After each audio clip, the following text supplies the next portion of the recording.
দ্বাদশ শ্রেণীর শিক্ষার্থীরা সবাই কেমন আছো? আশা করি সবাই ভালো আছো। আমি হ্যাপি পাল, আইডিয়াল ওমেন্স কলেজের বাংলা প্রভাষক। আজ আমি তোমাদেরকে পড়াবো বাংলা দ্বিতীয় পত্র। বাংলা দ্বিতীয় পত্র তোমাদেরকে আমি গত ক্লাসে পড়িয়েছিলাম যে প্রথম অধ্যায় ভাষা ও ব্যাকরণ। আজ আমি তোমাদেরকে পড়াবো দ্বিতীয় অধ্যায় ধ্বনিতত্ত্ব। তাহলে ধ্বনিতত্ত্ব সম্পর্কে আমি কিছু লিখে দিয়েছি তোমাদেরকে বোর্ডে। তাহলে ধ্বনিতত্ত্ব, ধ্বনি ও বর্ণ সম্পর্কে আজ আমি কিছু আলোচনা করব। তাহলে সবাই, প্রিয় শিক্ষার্থীরা, সবাইকে বলছি, সবাই মনোযোগ সহকারে এই ধ্বনিতত্ত্ব সম্পর্কে আমি যা বলবো সবাই কিন্তু একটু মনোযোগ সহকারে শোনার চেষ্টা করবে। তাহলে আমি লিখে দিয়েছি ধ্বনি।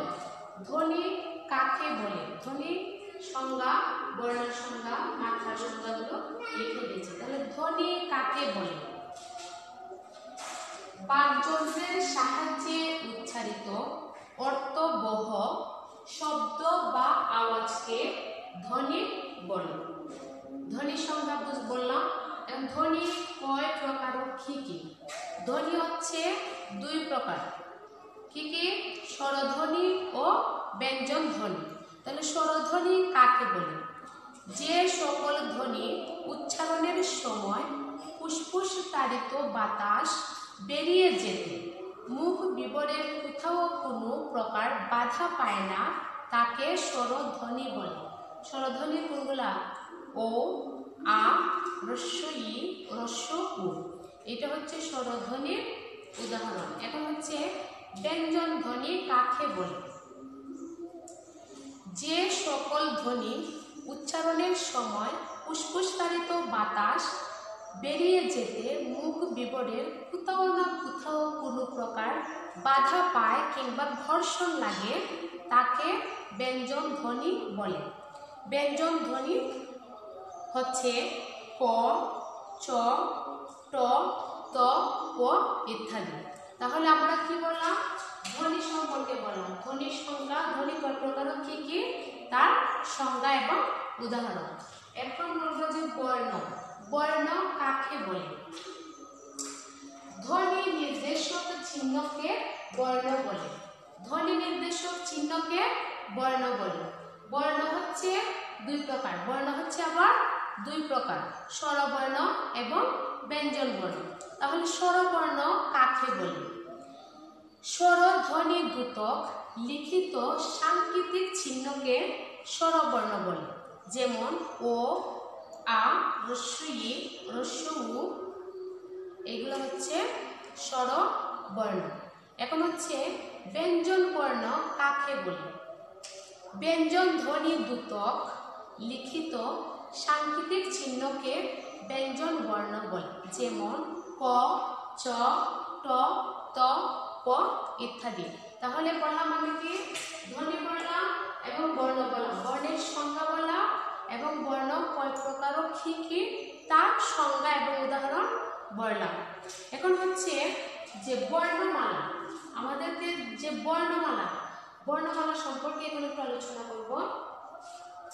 বর্ণমালা কাকে বলে?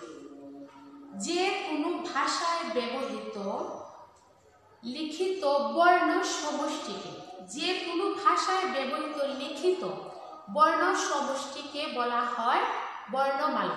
বর্ণমালাকে ইংরেজিতে বলে অ্যালফাবেট। ইংরেজিতে বলে কি? অ্যালফাবেট। তাহলে বর্ণমালা কয় প্রকার? মানে বর্ণমালা, এই যে বর্ণমালা মোট কতটি? আমাদের বর্ণমালা কতটি? মোট হচ্ছে বর্ণমালা মোট হচ্ছে 50টি।